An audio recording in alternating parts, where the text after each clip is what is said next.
Ethan liked to call himself a trend rider. It sounded poetic, almost heroic. Time to ride the trend.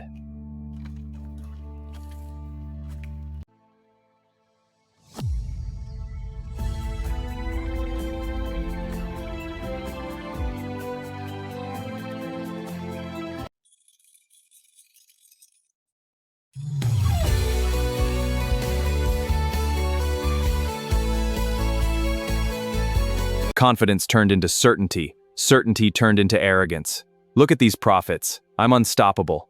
Risk? What risk? I am the market. This is the one. Easy money. Easy money. Then a pause. A red candle formed.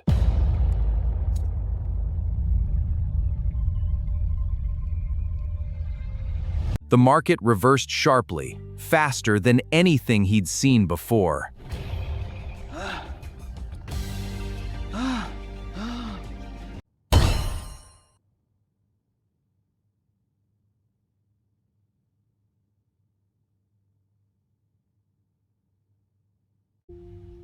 A stop loss wasn't fear.